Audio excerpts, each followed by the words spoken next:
Kuasa memberkati hidupku. Kau hadir di sini, Allah yang menyediakan. Ku puji, ku sembah Kau Yesus. Kasih setiamu tak pernah berubah. Kau Allahku yang baik. Anugerah-Mu Yesus tak berkesudahan. Kau Allahku yang baik. Oh, Kau Allahku yang baik.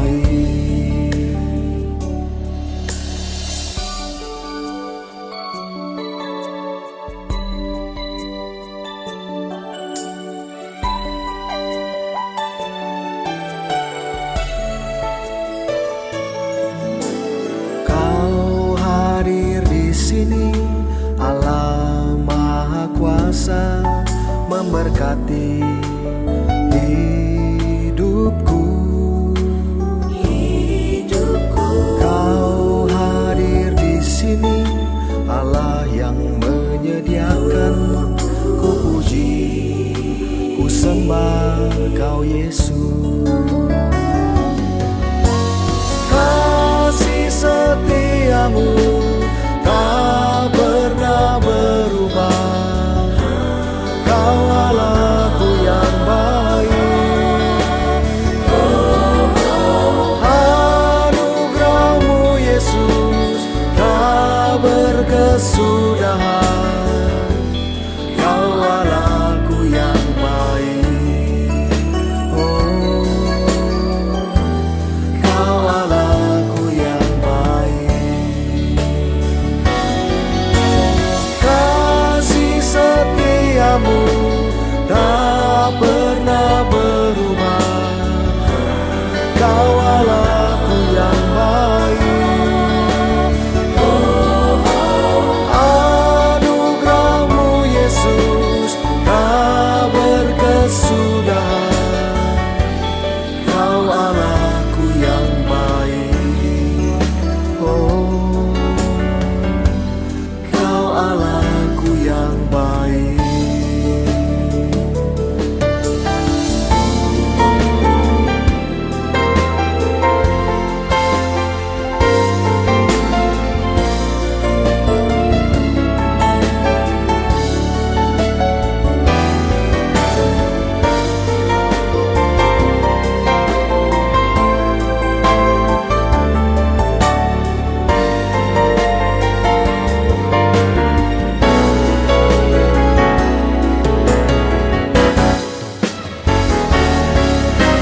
Kasih setiamu tak pernah berubah.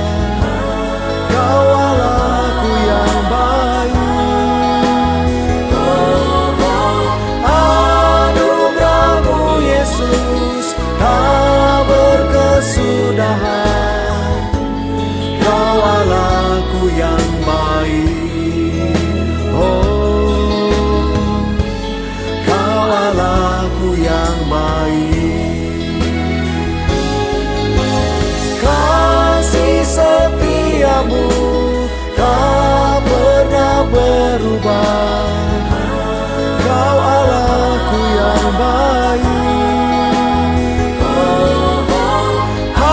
Anugerah-Mu Yesus tak berkesudahan. Kau Allahku yang baik. Oh, Kau Allahku yang baik. Oh,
Pada pagi hari ini, izinkan saya untuk menyampaikan Bethany News.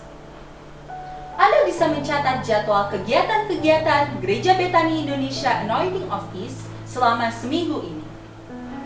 Kami mengundang Anda untuk mengikuti fellowship online melalui Facebook page Gereja Bethany Indonesia Anointing Office yang diadakan setiap hari Senin sampai Sabtu pukul 7:30 malam atau jam 19.30 waktu Indonesia bagian Barat. Dan pada hari Minggu, ibadah online diadakan melalui YouTube channel Bethany AOE Production. Apakah Anda diberkati melalui fellowship dan ibadah online yang diadakan? Mari kita share video-video yang ada, jadwal, dan poster-poster yang ada. Jika kita sudah diberkati, mari kita bagikan berkat itu kepada kerabat, kepada saudara-saudara kita. Selanjutnya, bagi Anda yang membutuhkan dukungan doa, kolom komentar selalu terbuka bagi Anda. Anda bisa menuliskan pokok-pokok doa saudara, dan tim doa Gereja Bethany Indonesia Anointing Office rindu berdoa bagi saudara. Kita percaya Tuhan bangkit dan menolong saudara. Dan yang ketiga, zaman sudah semakin canggih, semakin modern, dan kita mendapatkan banyak kemudahan. Salah satunya adalah memberikan persembahan online. Anda bisa mentransfer persembahan Anda ke rekening Bank Mandiri Gereja Bethany Indonesia. Atau dengan cara yang paling modern, yaitu dengan menggunakan QR Code. Tenang saja, saya akan membantu Anda step by step. Mari kita siapkan smartphone kita masing-masing. Dan yang pasti Anda harus memiliki aplikasi GoPay, OVO, Dana, atau Link aja. Salah satu ya. Kita bisa buka aplikasinya dan klik Pay atau Scan. Dan kita bisa scan QR Code yang ada. Masukkan nominal yang Anda inginkan. Klik Confirm atau Pay. Dan Anda akan menerima notifikasi jika transaksi Anda sudah berhasil. Mudah sekali, bukan? Demikian Bethany News pada pagi hari ini. Saya yakin dan percaya Anda sudah mempersiapkan hati Anda bersama dengan keluarga untuk mengikuti ibadah pada pagi hari ini. Kita cari ruangan yang tepat.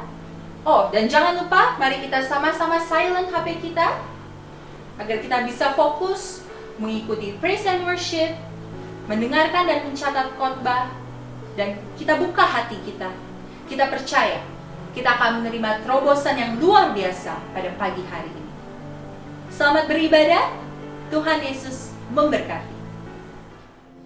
Allah yang sekali-kali tidak pernah meninggalkan kamu, Allah yang setia, Allah yang selalu ada. Itu sebabnya kami mau terus memuji-muji Engkau Yesus, meninggikan nama-Mu. Biarlah segala kemuliaan kemasyuran hanya bagi nama Tuhan.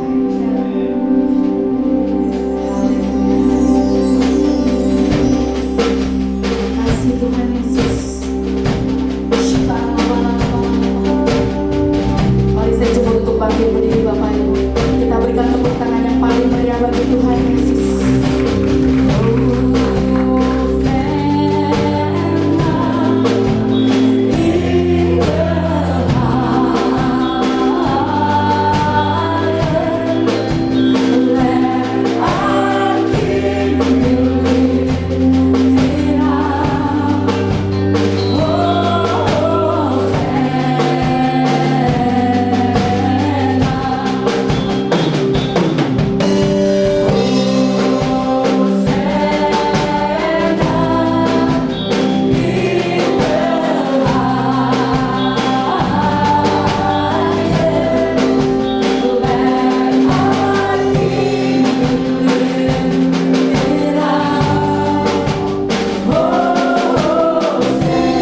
Haleluya, puji nama Tuhan.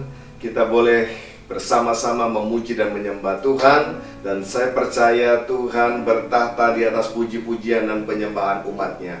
Dan kalau Tuhan hadir, Tuhan melepaskan segala berkat terbaik, segala kuasa yang terbaik dalam kehidupan kita. Saya percaya di dalam hadirat Tuhan, kita yang lemah dikuatkan, yang sakit disembuhkan, yang terikat dibebaskan. Bahkan engkau yang membutuhkan jalan keluar pertolongan Tuhan, saya percaya di dalam Yesus ada jalan keluar, ada pertolongan Tuhan yang luar biasa. Nah, saat ini kita akan sama-sama mendengarkan kebenaran firman Tuhan. Oleh karena itu saya mengajak saudara-saudaraku sekalian untuk kita menyatukan hati di dalam doa terlebih dahulu. Mari kita berdoa. Bapa yang baik, Bapa yang kami kenal dalam Kristus Yesus Tuhan kami. Sungguh kami mengucap syukur kalau di hari Minggu ini 21 Juni 2020 kami boleh kembali mengadakan ibadah online bersama-sama. Kami boleh memuji menyembah Tuhan. Bahkan Tuhan saat ini Kau izinkan kami juga untuk mendengarkan akan kebenaran firman-Mu. Terima kasih Tuhan buat kesempatan yang luar biasa yang Tuhan sudah berikan bagi kami. Nah, biarlah saat ini Tuhan, pengurapan-Mu turun atas setiap kami, sehingga baik hamba-Mu yang menyampaikan maupun kami semua yang mendengarkan firman ini, kami sama-sama diberkati oleh firman-Mu, dan kami memutuskan untuk menjadi pelaku-pelaku firman-Mu. Dan ketika kami melakukannya, kami sungguh percaya hidup kami pasti berubah, hidup kami pasti tidak akan pernah sama lagi, hidup kami penuh dengan kemuliaan Tuhan. Terima kasih Tuhan, inilah doa dan ucapan syukur kami. Hanya di dalam nama Kristus Yesus kami berdoa. Haleluya, amin. Kekasih-kekasih Kristus, kita mengucap syukur kita boleh kembali mengikuti ibadah online pada hari Minggu ini. Saya percaya meskipun dilakukan secara online tidak mengurangi keseriusan kita, kesungguhan kita dalam memuji dan menyembah Tuhan. Begitu juga ketika kita sekarang akan mendengarkan kebenaran firman Tuhan, saya percaya kita juga akan bersungguh hati karena Tuhan hadir dimanapun kita berada. Di rumah saudara, Tuhan ada di sana. Mari saudara dikasih oleh Tuhan, Dia Gembala Agung kita. Dia layak untuk menerima segala pujian, penyembahan, bahkan kita mendengarkan akan tuntunannya. Karena Dia selalu menuntun domba-dombanya. Saudaraku ini dikasih oleh Tuhan, warna-warni yang ada di belakang saya ini sebenarnya melukiskan tentang situasi-situasi yang terjadi di dalam kehidupan kita. Terkadang ada situasi yang begitu menyejukkan, tapi ada kalanya juga agak menegangkan, tetapi pada akhirnya penuh dengan keagungan. Apapun warna-warni kehidupan yang saat ini sedang kita jalani, Tuhan berjalan bersama kita. Tuhan menuntun saudara, bahkan Dia menyediakan segala yang menjadi keperluan-keperluan kita. Karena itu tidak ada alasan bagi kita untuk menjadi khawatir. Mari tetap bersyukur dan bersukacita kepada Tuhan. Yang setuju sudah menerima berkat Tuhan, pertolongan Tuhan, katakan amin. Nah, kekasih-kekasih Tuhan, sebagai anak-anak Tuhan, tentunya kita wajib untuk memperhatikan bagaimana kita hidup berkenan di hadapan Tuhan. Ya. Dan kita belajar dari apa yang Tuhan Yesus sendiri katakan tentang hal hidup yang berkenan kepada Bapa di sorga. Mari sama-sama kita buka dalam Matius pasal yang ke-7, ayat yang ke-21 sampai dengan ayat yang ke-23. Firman Tuhan berkata, bukan setiap orang yang berseru kepadaku, Tuhan, Tuhan, akan masuk ke dalam kerajaan sorga, melainkan dia yang melakukan kehendak Bapa-Ku yang di sorga. Pada hari terakhir banyak orang akan berseru kepadaku, Tuhan, Tuhan, bukankah kami bernubuat demi nama-Mu dan mengusir setan demi nama-Mu dan mengadakan banyak mujizat demi nama-Mu juga? Pada waktu itu aku akan berterus terang kepada mereka dan berkata, aku tidak pernah mengenal kamu. Enyahlah daripadaku kamu sekalian pembuat kejahatan.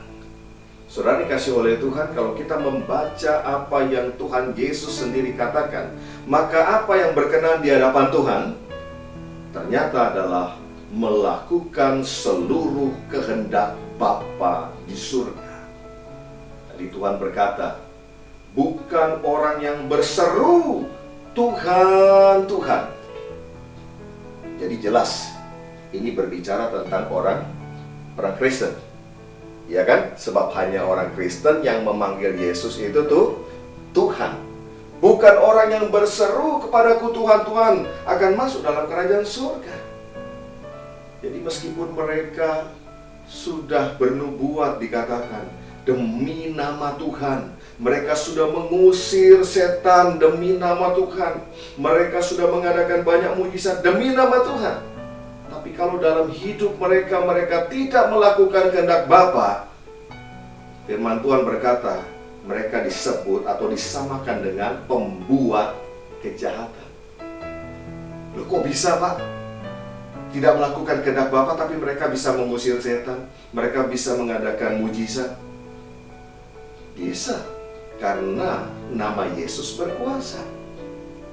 Tapi soal kehidupan kualitas mereka atau kualitas kehidupan mereka, itu hal yang berbeda. Ketika seseorang mengusir setan di dalam nama Yesus, setan akan pergi. Bukan karena orang itu loh, tetapi karena kuasa nama Yesus. Nah, kekasih-kekasih Tuhan, ternyata orang yang tidak melakukan kehendak Bapa tidak mendapat bagian dalam kerajaan surga. Ini yang harusnya kita cermati, ini yang harusnya kita perhatikan sebagai anak-anak Bapa, sebagai anak-anak Tuhan. Amin. Berapa banyak di antara saudara mengasihi Tuhan?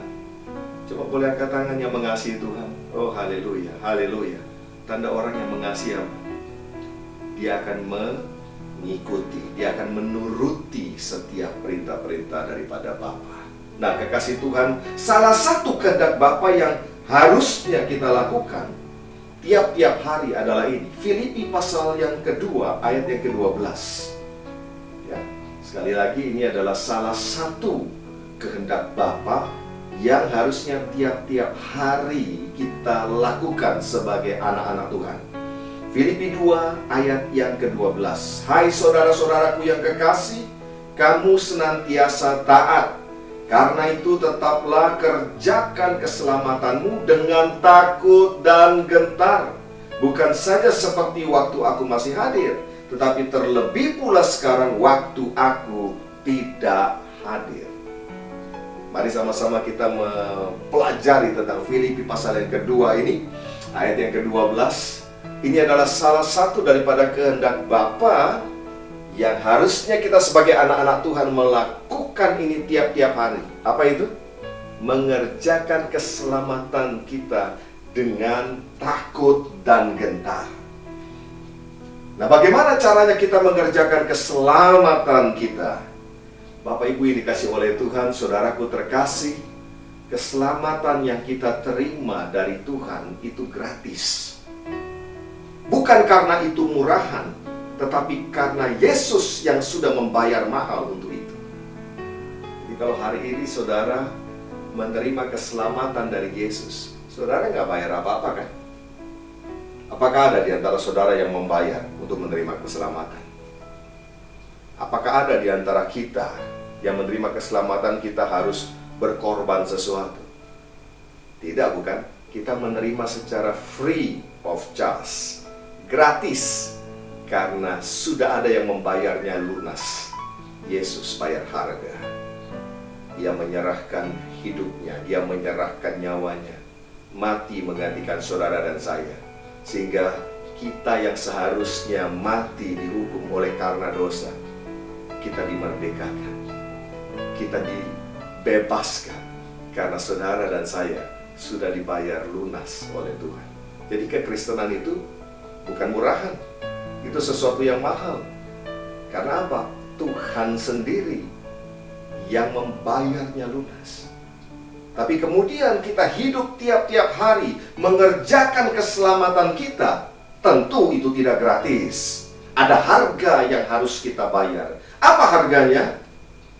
Firman Tuhan katakan, sangkal diri, pikul salib, dan ikut Yesus.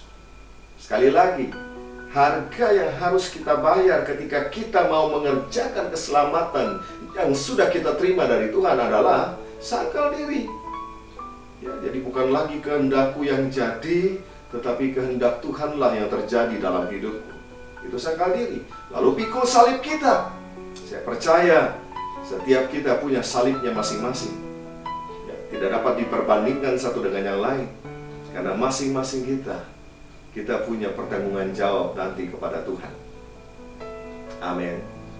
Dan follow Jesus. Ikut Yesus. Ikut Yesus bukan kadang-kadang.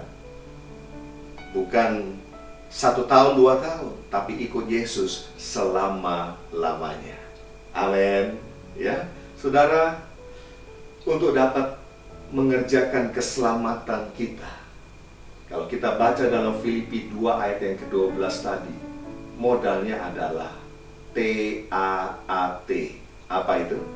Taat. Ya, tadi kita baca bersama-sama, saudara-saudaraku yang kekasih, kamu senantiasa taat. Karena itu tetaplah kerjakan keselamatanmu dengan takut dan gentar. Jadi modal dari kita untuk melakukan yang namanya mengerjakan keselamatan itu adalah ketaatan. Dan yang namanya ketaatan itu bukan bawaan lahir. Jangan berkata, saya sudah dari sananya memang taat.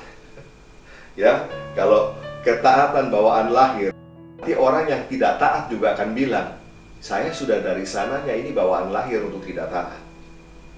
Tentu bukan seperti itu. Ketaatan itu sebuah pilihan. Ketaatan itu sebuah keputusan. Amin. Itu yang harus kita pilih, itu yang harus kita putuskan. Nah, kata taat dari bahasa Yunani itu menggunakan kata hipako, ya, yang punya arti begini, saudara. Arti yang pertama adalah dengarkan dengan seksama dan pahami. Sekali lagi, dengarkan dengan seksama dan pahami. Artinya, ketaatan hanya akan terjadi kalau kita sudah memahami dengan baik apa isi perintahnya. Jadi kalau kita berkata saya mau taat kepada Tuhan, artinya saudara dan saya harus memahami perintah Tuhan, memahami firman Tuhan. Nah, bagaimana kita bisa memahami yang namanya firman Tuhan? Bagaimana saudara dan saya bisa memahami perintah-perintah Tuhan? Tentu saja melalui sebuah proses yang namanya proses merenungkan firman itu. Amin. Bukan hanya baca, tapi merenungkan firman itu siang dan malam. Ada satu proses yang harus dijalani sampai kemudian kita memahami, dan setelah itu kita melakukan. Dalam Markus pasal yang ke-7 ayat yang ke-16, firman Tuhan berkata dengan jelas, barang siapa bertelinga untuk mendengar, hendaklah ia mendengar. Ini menarik sekali, saudara. Ya, karena dikatakan barang siapa bertelinga untuk mendengar. Berarti Alkitab dengan jelas mengatakan ada orang yang bertelinga tapi tidak untuk mendengar. Nah, dikatakan barang siapa bertelinga untuk mendengar, hendaklah ia mendengar. Kata mendengar di sini menggunakan kata akwai. Ya. Kata akwai itu punya arti begini, saudara. Listening, knowing, understanding. Ya. Listening, knowing, understanding. Jadi targetnya adalah understanding, memahami. Coba kita lihat, ya, Tuhan itu memberikan kepada kita sebetulnya jelas 2 telinga, 1 mulut. Artinya Tuhan mau kita lebih banyak mendengar daripada berbicara atau berkata-kata. Tapi realitanya bagaimana? Sebagian besar orang justru terbalik, lebih banyak berkata-kata daripada mendengar. Bahkan belum mendengar sudah menjawab, belum mendengar sudah berkomentar. Ya, seringkali dengarnya sedikit, komentarnya, ya ampun, panjang sekali. Nah, di situ kita harus belajar. Tuhan berikan kepada kita 2 telinga. Artinya, mari lebih banyak kita mendengar daripada kita berbicara. Ya, saudara tentunya masih ingat satu firman yang pernah kita bahas beberapa waktu yang lalu, yaitu Roma 10 ayat yang ke-17, yang berkata iman timbul dari pendengaran dan pendengaran oleh firman Kristus. Sama juga, kata dengar di situ atau pendengaran berasal dari kata yang sama, yaitu akwai. Artinya apa? Listening, knowing, understanding. Dengan kata lain, untuk bisa mendapatkan iman yang tumbuh, iman yang timbul, tidak bisa sekedar ya lewat isi listening, ya, pendengaran yang biasa-biasa, tidak, tapi knowing dan understanding. Ketika orang mulai memahami apa yang menjadi perintah Tuhan, apa yang menjadi kehendak Tuhan, disitulah imannya bertumbuh. Ya, saudara, tolong dibedakan ya antara taat dengan terpaksa. Nah, ini beda ya. Ada orang yang melakukan juga, tapi belum tentu taat, tapi karena terpaksa. Ya, saya kasih contoh begini. Waktu anak-anak saya masih kecil, ya, setiap malam saya mengajak mereka untuk berdoa sebelum tidur. Ya, terkadang ya mereka lagi asik bermain, ya, mereka mungkin terpaksa harus meninggalkan permainannya. Ya, karena apa? Karena saya panggil, ayo mari kita berdoa sebelum tidur. Ya, lalu kemudian setelah itu saya tuntun mereka, mari berdoa, tirukan ucapan Papi, ya, Tuhan Yesus. Mereka tirukan Tuhan Yesus. Sekarang kami mau bobo, mereka tirukan sekarang kami mau bobo. Ya, berikan kami tidur yang nyenyak, berikan kami tidur yang nyenyak. Mimpi yang indah-indah, mimpi yang indah-indah. Dan besok pagi izinkan kami bangun, izinkan kami bangun dengan kesegaran yang baru daripadamu. Dalam nama Yesus, dalam nama Yesus. Amin. Lalu mereka mulai tidur. Ya, sudah dikasih oleh Tuhan. Sekarang mereka sudah besar. Sekarang mereka sudah remaja. Ya. Lalu saya perhatikan, setiap malam sebelum mereka tidur, mereka ambil waktu untuk baca firman, lalu berdoa, lalu mereka tidur. Saya mau tanya saudara, yang pertama waktu mereka masih kecil, itu bisa disebut ketaatan atau terpaksa? Iya, ya, tentu saja mereka mungkin belum begitu paham, ya, belum terbiasa. Tapi saya mulai membiasakan dan mereka terpaksa melakukan. Tapi ketika mereka sudah berdewasa, ketika mereka sudah menginjak usia dewasa, ketika mereka melakukan itu, tiap malam mereka melakukan, apakah terpaksa? Bukan.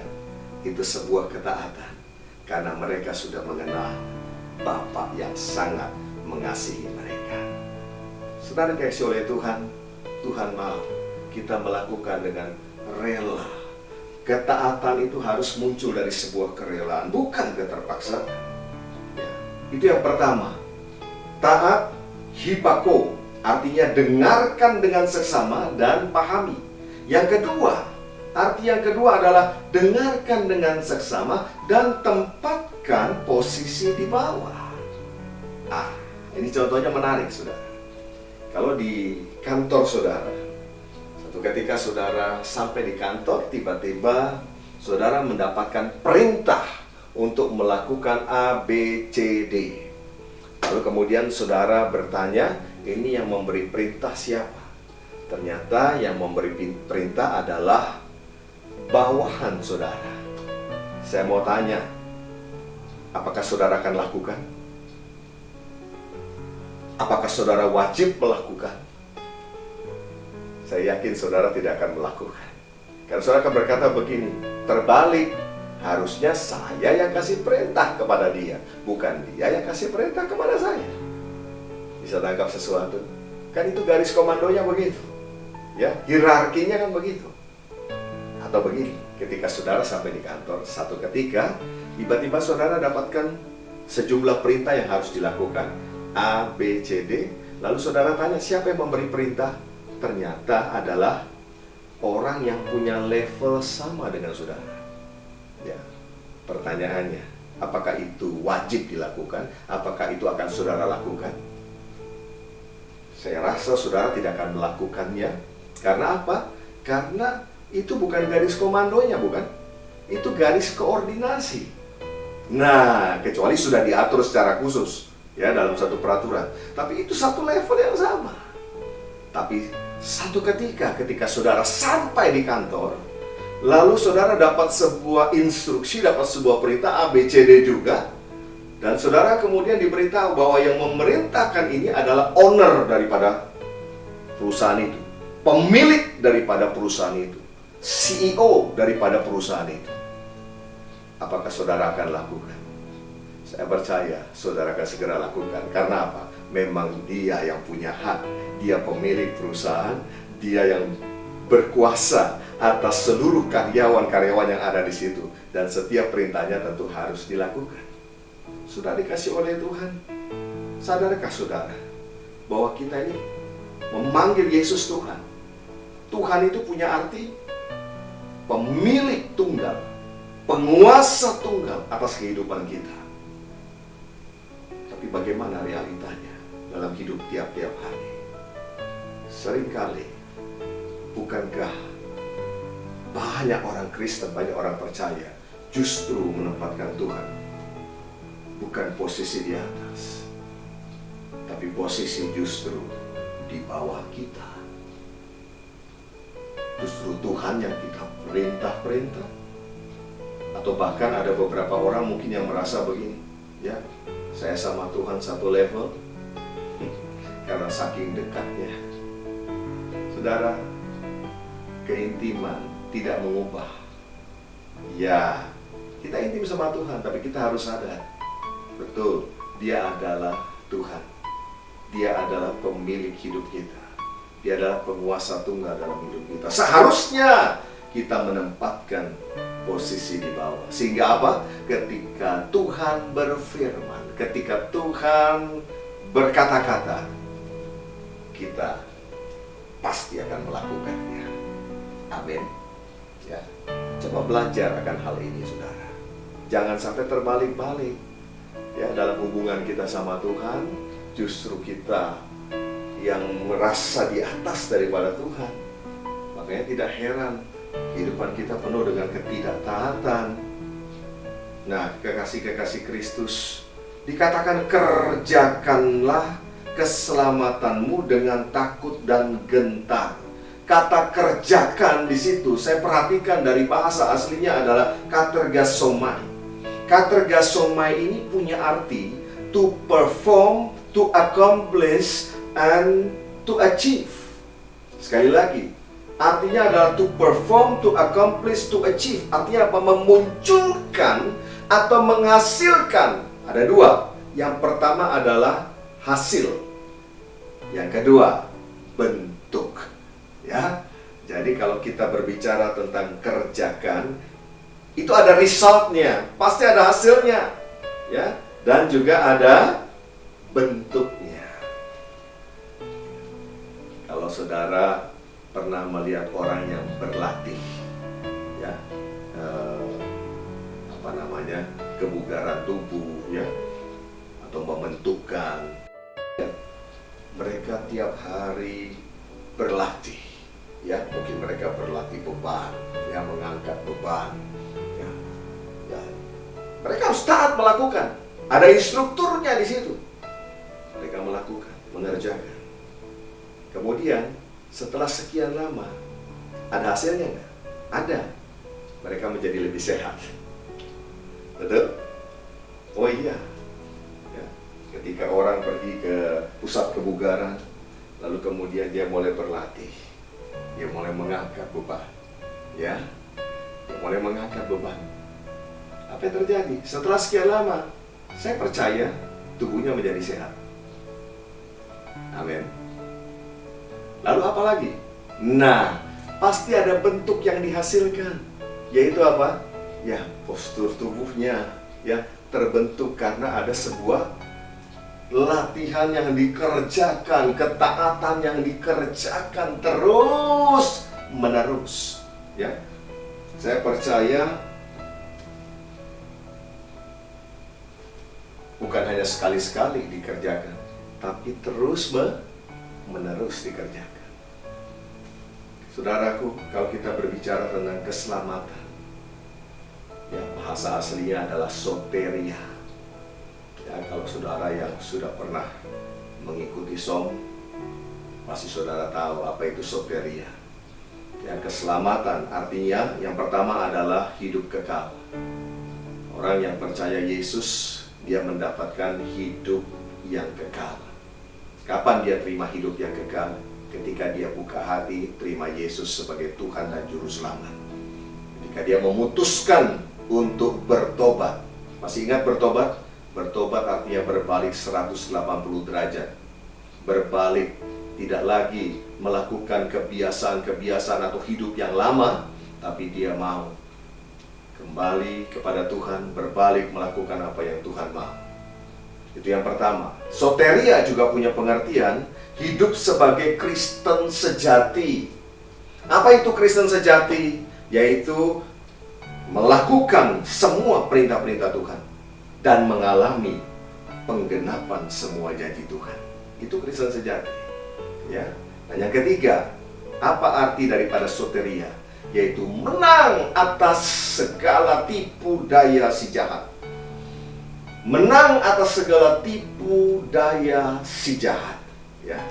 Kita tahu bahwa si jahat atau iblis adalah bapak daripada segala pendusta, bapak segala dusta. Ya, saudaraku, memang iblis sudah tidak berkuasa atas kehidupan kita karena dia sudah dikalahkan oleh Kristus Yesus. 2000 tahun yang lalu dia sudah dikalahkan. Ya, tetapi sampai hari ini dia masih ada kan? Dan dia masih berupaya untuk menjerat orang percaya. Dia masih berupaya untuk menarik sekian banyak orang. Untuk apa? Ikut bersama-sama dengan dia dihukum. Itu yang dia lakukan. Dia sudah tidak berkuasa, tapi dia melemparkan jerat-jeratnya supaya banyak orang yang kemudian jatuh dalam dosa terseret kembali. Nah, kita harus tahu yang disebut dengan tipu muslihat daripada si iblis. Contoh, saudara, ya. Kalau kebenaran berkata apa? Jangan balas kejahatan dengan kejahatan, tapi balaslah kejahatan dengan kebaikan. Kalau tipu muslihat si iblis apa?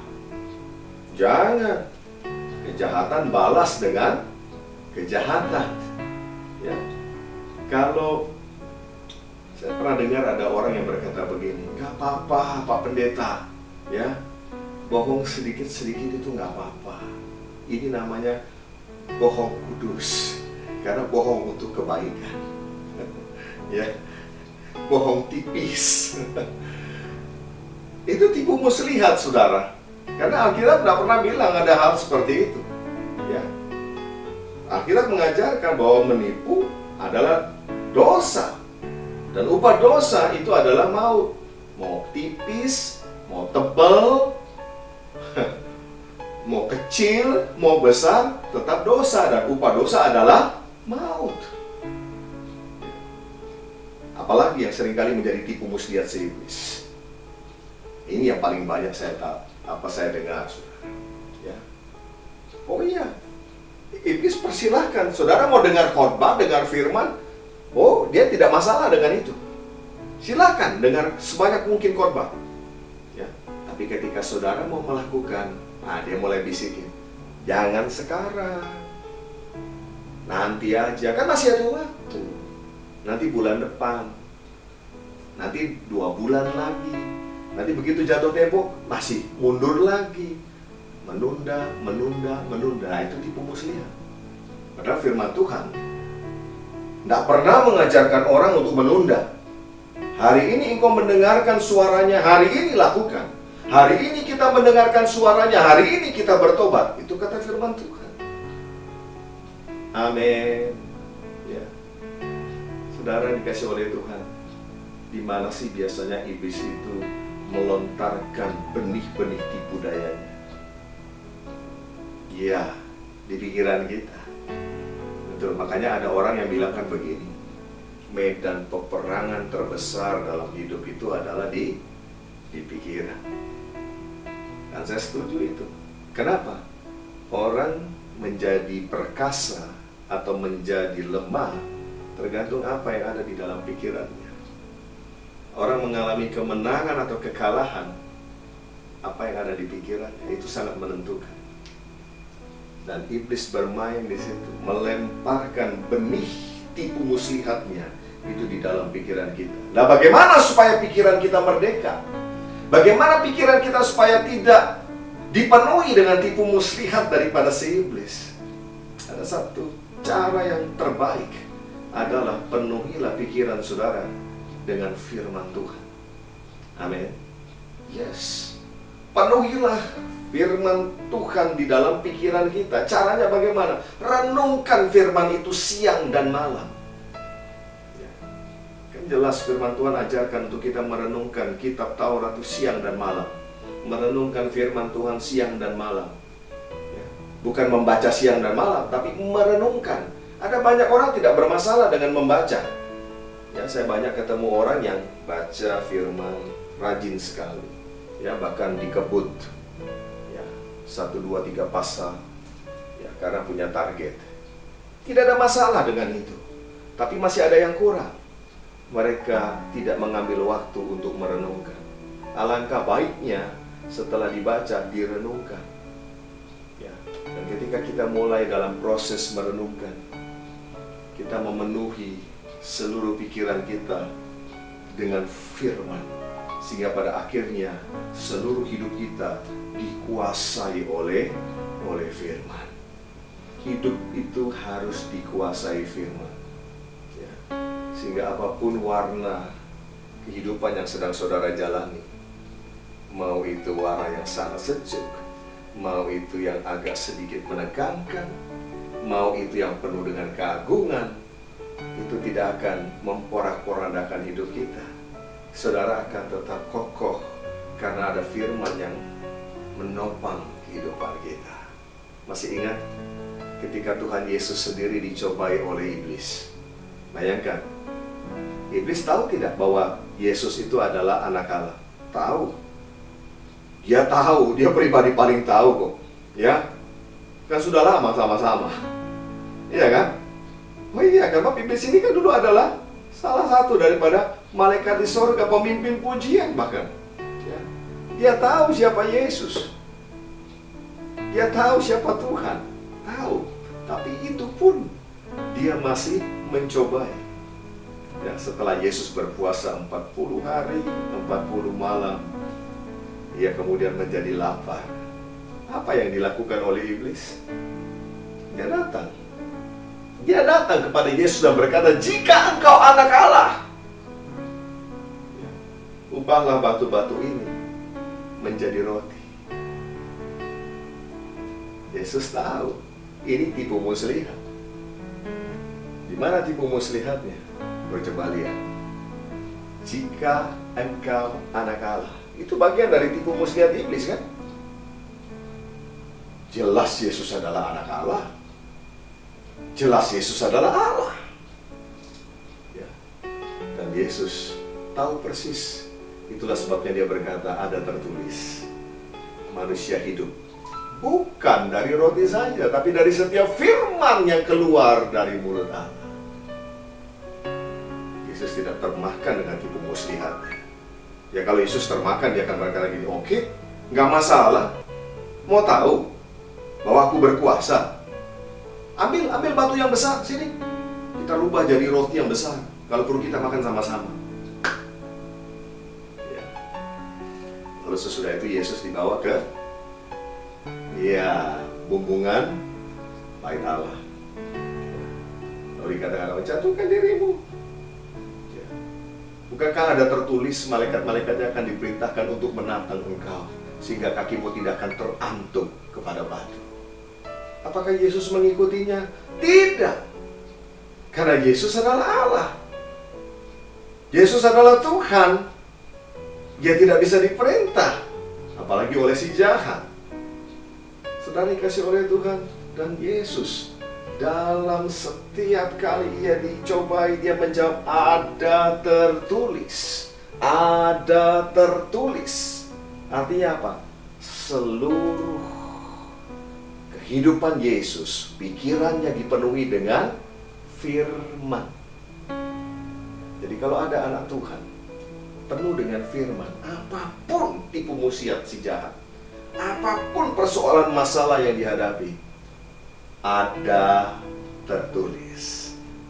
Ya, firman yang menguasai kehidupannya, sehingga kemenangan demi kemenangan pasti akan terjadi dalam kehidupannya. Kekasih-kekasih Kristus, Tuhan belum selesai dengan saudara dan saya. Kalau hari-hari ini Tuhan terus memberi kita kesempatan untuk kita belajar kebenaran firman Tuhan, Dia terus berbicara di hati kita. Tuhan punya rencana yang hebat buat saudara dan saya. Kerinduan Tuhan, target Tuhan dalam hidup saudara dan saya, kita mengalami yang namanya keserupaan dengan Kristus. Amin. Berapa banyak di antara saudara yang rindu menggenapi setiap rencana Tuhan dalam hidup saudara? Amin. Mengalami keserupaan dengan Kristus artinya hidup kita berkenan kepada Tuhan, mengerjakan keselamatan kita dengan takut dan gentar. Hidup sebagai warga negara kerajaan surga. Jangan lagi hidup seperti warga negara kerajaan gelap. Kita sudah ditebus, kita sudah dipindahkan dari gelap masuk ke dalam kerajaan terang, kerajaan Allah. Hiduplah dengan standar itu. Hiduplah sesuai dengan standar kerajaan Allah. Hidup sebagai Kristen yang sejati. Lakukan semua kebenaran firman Tuhan. Lakukan firman Tuhan dan kau akan melihat penggenapan setiap janji Tuhan terjadi dalam hidup. Dan yang ketiga, menang atas tipu daya si jahat. Ya. Jangan pernah menunda. Lakukan apa yang Tuhan perintahkan. Berapa banyak yang siang hari ini engkau memutuskan, engkau mau menjadi orang-orang yang taat, mengerjakan keselamatanmu dengan takut dan gentar. Mari kita satukan hati di dalam doa. Bapa di dalam surga, kami mengucap syukur buat ibadah yang boleh kami sama-sama nikmati, dan terima kasih buat kebenaran firman yang boleh kami dengar. Engkau sudah berbicara kepada kami supaya kami taat dan mengerjakan keselamatan kami dengan takut dan gentar. Tuhan, terima kasih buat keselamatan yang sudah kami terima gratis daripada Tuhan. Dan hari-hari ini ketika kami mau mengerjakan keselamatan ini, Tuhan, biarlah Tuhan Engkau yang menolong setiap kami, supaya kami boleh melakukan dengan sungguh-sungguh, dan pada akhirnya kami boleh memiliki hidup yang berkenan kepada Tuhan.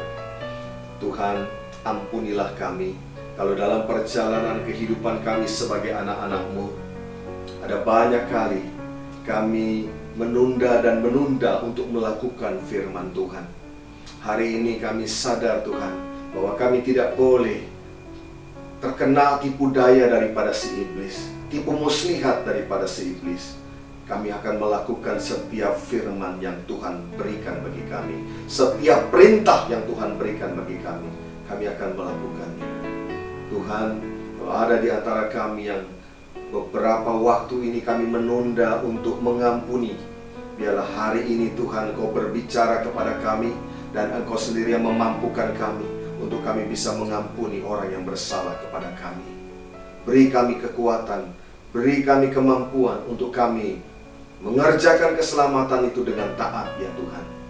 Kalau ada di antara kami yang menunda dalam melakukan kebenaran firman-Mu, untuk melakukan apa yang Tuhan perintahkan, hari ini kami memutuskan Tuhan, untuk kami mulai mengerjakan keselamatan kami dengan takut dan gentar.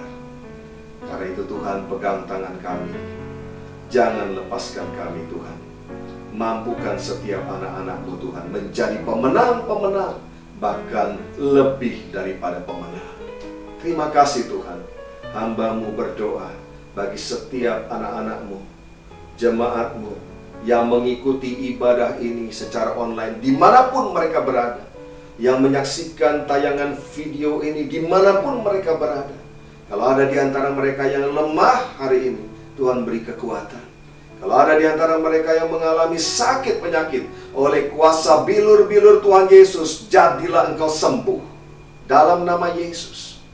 Kalau ada di antara anak-anak-Mu Tuhan, mereka yang sedang terikat dosa, terikat kebiasaan-kebiasaan yang tidak baik, terikat oleh segala hal dari dunia ini, dalam nama Yesus terlepas hari ini.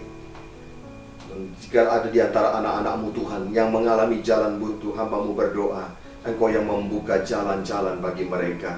Engkau yang membukakan jalan-jalan yang baru bagi mereka, baik itu dalam rumah tangga, dalam pekerjaan, dalam usaha mereka, bahkan dalam pelayanan mereka sekalipun. Terima kasih Bapa di sorga. Tak lupa kami berdoa bagi bangsa dan negara kami Indonesia Tuhan. Biarlah Tuhan Engkau menolong Indonesia untuk keluar dari pandemi ini, untuk keluar dari berbagai krisis yang ada. Taruhlah hikmat-Mu Tuhan atas para pemimpin-pemimpin kami, sehingga mereka dapat memutuskan segala yang terbaik sesuai dengan kehendak Tuhan.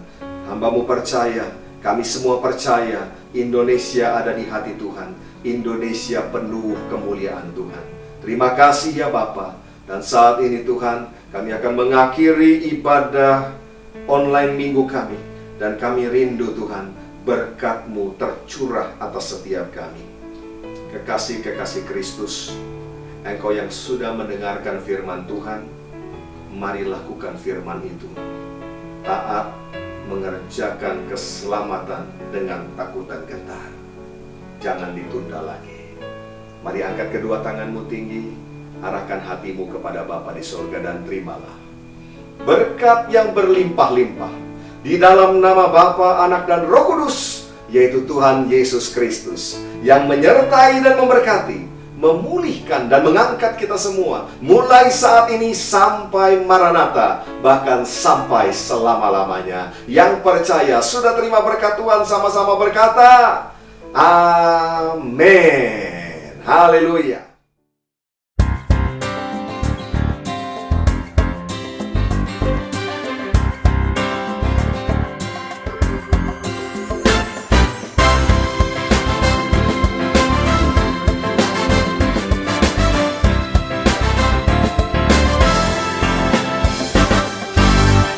Aku hendak muliakan Tuhan selama aku hidup, selagi ku ada.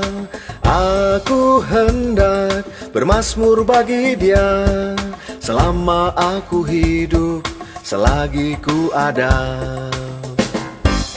Aku hendak muliakan Tuhan selama aku hidup, selagi ku ada.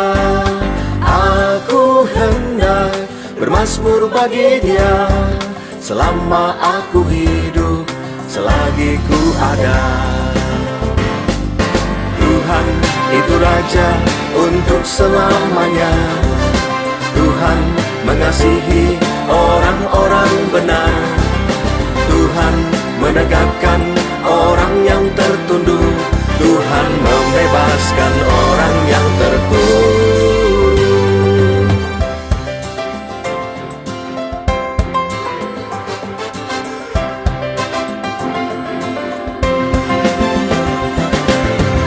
Aku hendak muliakan Tuhan selama aku hidup, selagi ku ada.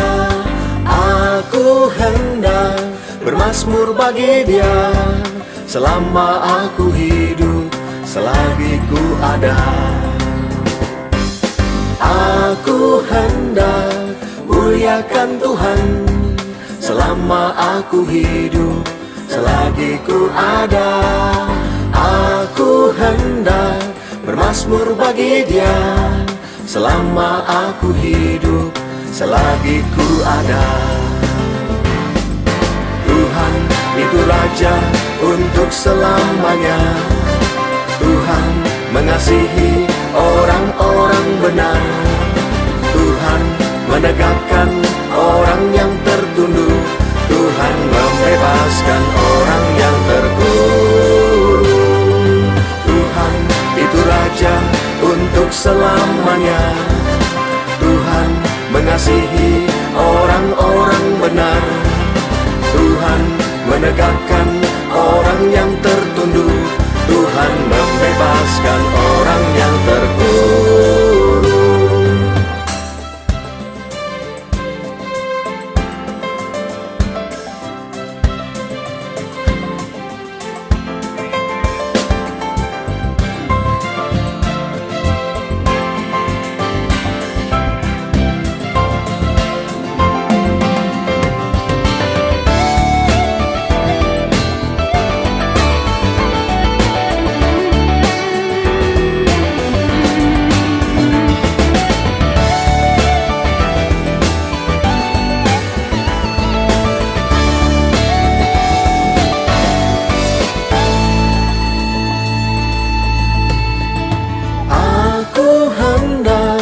Muliakan Tuhan selama aku hidup, selagi ku ada. Aku hendak bermazmur bagi Dia selama aku hidup, selagi ku ada. Selama aku hidup, selagi ku ada. Selama aku hidup, selagi